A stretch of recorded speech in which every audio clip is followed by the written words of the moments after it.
Bienvenido a Sevilla. Sevilla is one of the most stunning cities of Spain. Andalusia's capital contains a fantastic mix of Islamic and Catholic influences in its architecture, which gives the city its unique look and feel. These are my 10 personal favorite things to do in Sevilla. So, if you come to Sevilla, you absolutely have to come to Casa de Pilatos because it is absolutely beautiful. I think everyone still forgets that this place exists.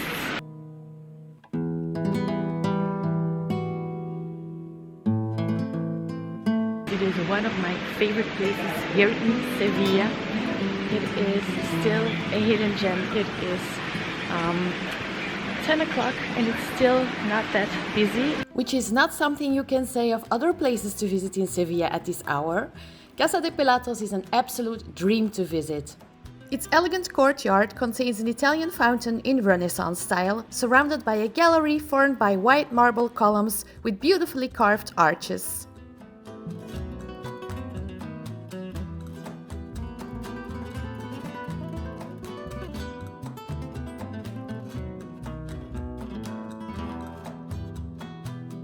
The walls are tiled with countless multicolored azulejos in a wide variation of shapes, and the impressive wooden doors are decorated with carvings of flowers and stars.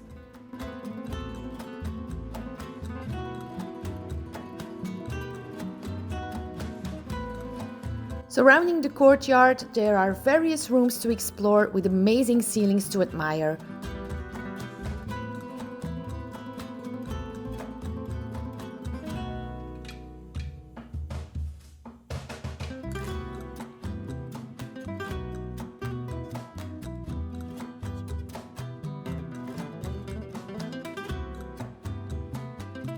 But also the gardens at Casa de Pilatos are worth exploring.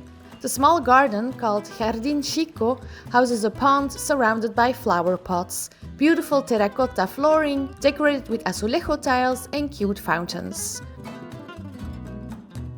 On the opposite side of the courtyard, you will find the Jardín Grande. When you walk into this garden, it seems as if you are beamed to Italy. This garden is designed by Benvenuto Tortello, who built Italian-style loggias surrounding the garden. It looks totally different, but still blends perfectly with the rest of the palace. At Casa de Pilatos, you can also find Sevilla's first and most magnificent staircase. It is completely made of marble and surrounded by thousands of azulejos. It leads to the upper floor of the palace. Even if you do not have a ticket to visit the upper floors, you can still climb the stairs and admire the room it leads to. Next stop of the day is Casa de las Dueñas. It is also not that known. I think it is one of the least known casas to visit in Sevilla, even though it is also very beautiful. I'll let the images speak for themselves. Palacio de las Dueñas is the perfect place to visit after Casa de Pilatos. It's only a 10-minute walk and never really crowded. It is not as detailed as the previous one, but still beautiful and worth exploring. You can visit the stables, and Palacio de las Dueñas has a series of courtyards and gardens in Gothic, Moorish and Renaissance style.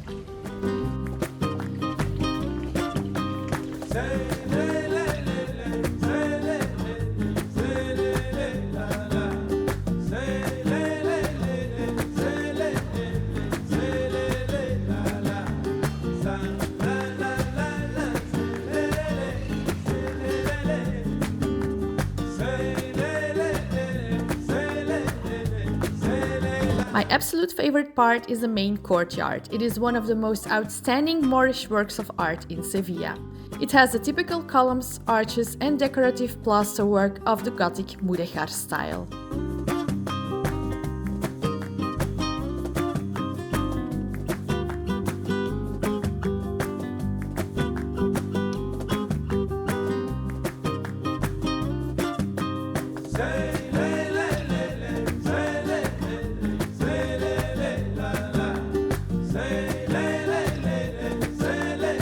The courtyard is more lush, covered with flowers and plants and palm trees rising up. In the middle there is also a small fountain.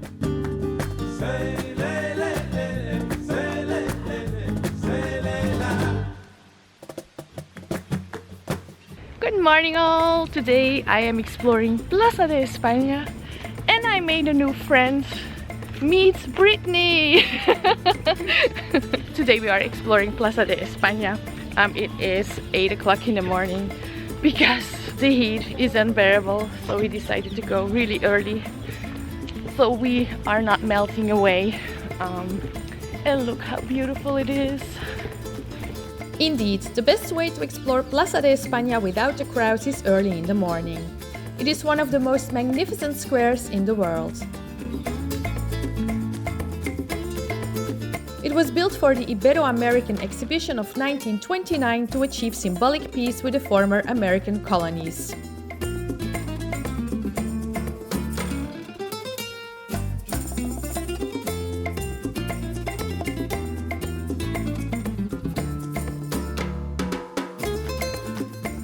The square contains 4 bridges representing the ancient kingdoms of Spain. The tiled alcoves each represent a different province of Spain. You can easily walk around for 2 hours at this square to spot all the details.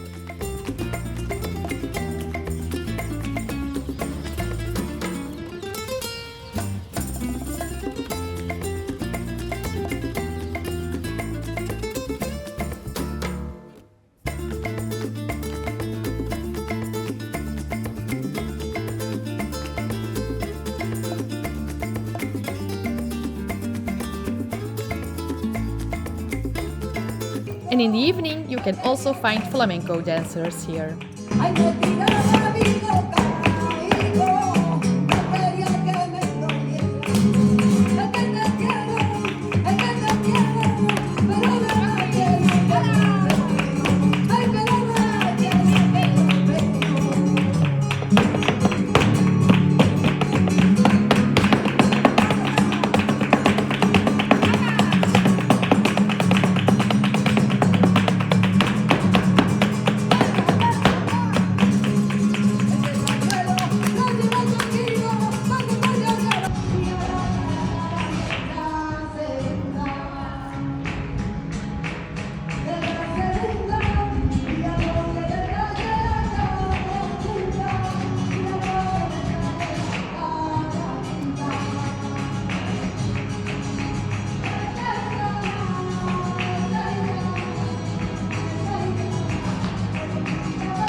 Visiting the Cathedral of Sevilla.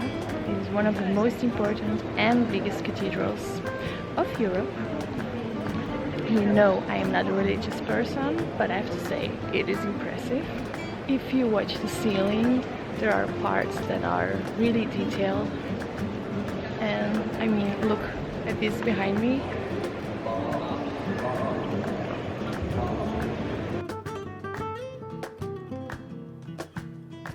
Also important to mention, this is the place where Christopher Columbus has his final resting place. This is where he is. He used to be buried in South America. I don't remember exactly where, but after a while they decided to move him here because he started his quest here in Sevilla. And now he's resting right there.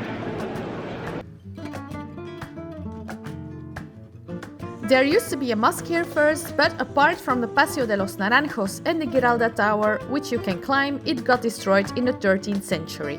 In 1403, the construction of the cathedral began, which took 104 years.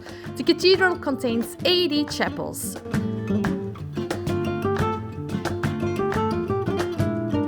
I was especially impressed by Pierre Dancar's altarpiece with its 36 gilded relief panels. It was extremely detailed. I know nothing about the Bible or Catholicism, but you cannot deny this was impressive. What is even more impressive to visit in Sevilla, in my modest opinion, is the Real Alcazar.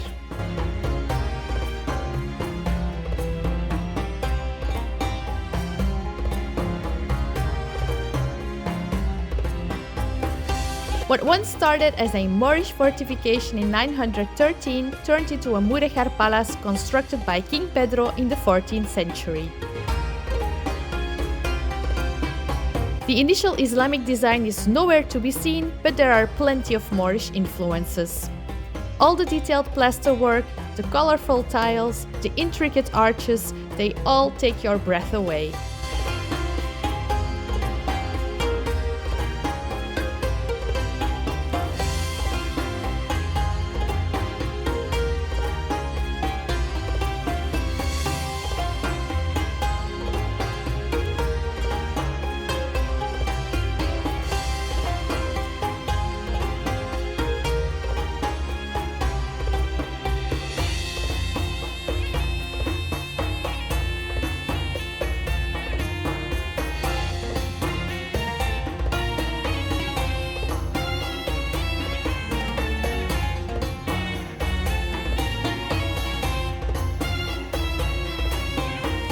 Also, Game of Thrones fans will certainly recognize this place, as not only the palace but also its magnificent landscaped gardens were used as a decor of the water gardens of House Martell of Dorne.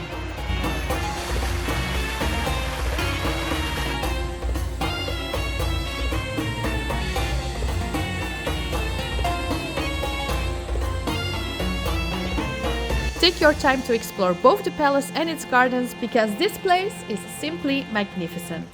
Another thing you must visit is Parque Metropol Parasol. You can go all the way on top and it offers magnificent views of Sevilla. Metropol Parasol, or as they call it in Sevilla, Casa de Sevilla, is said to be the largest wooden structure in the world and looks like 6 giant mushrooms connected to each other. You can walk over the wooden complex while enjoying the views from different perspectives for only €5.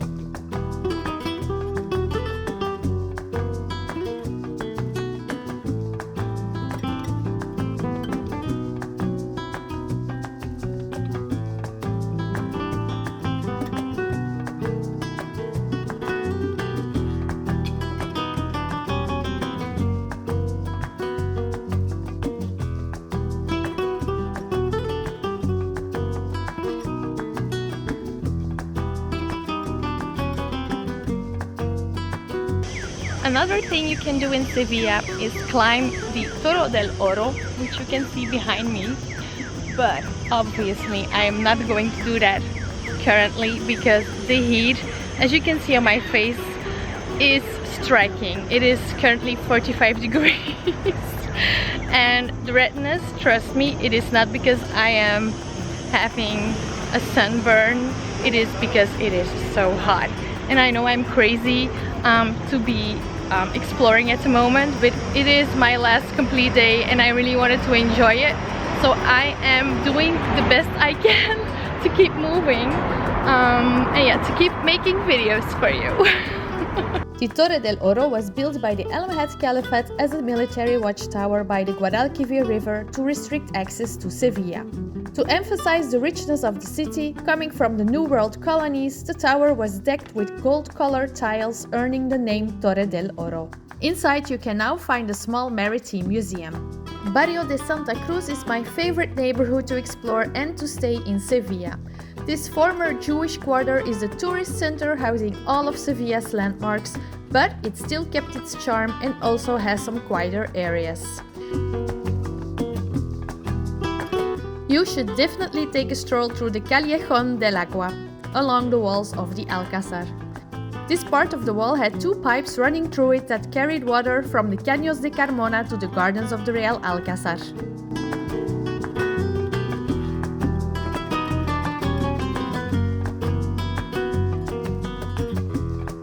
This quarter is actually a maze of narrow streets intended to keep the heat bearable. But there are also countless tapas bars to choose from, souvenir shops selling fans, ceramics, perfumes and clothes, narrow streets and orange tree-lined squares with clattering fountains. We just visited a flamenco show.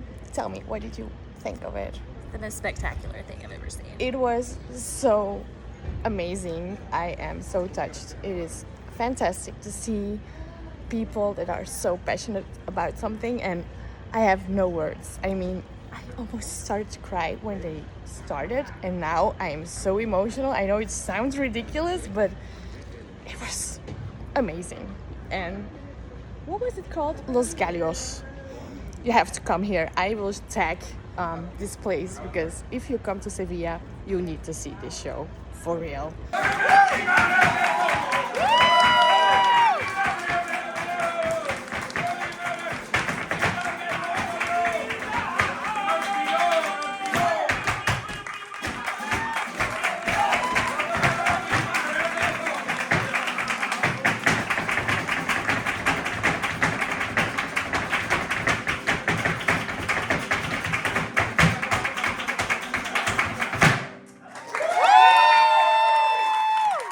And last but not least, go eat tapas. The tapas culture in Sevilla is one of the best in Spain. For those who do not know what tapas are, they are generally tiny savory meals, nibbles or appetizers of Spanish cuisine. These were my favorite 10 best things to do in Sevilla. I hope you enjoyed this video. Don't forget to give it a thumbs up and subscribe so you don't miss out on any future videos. Thanks for watching!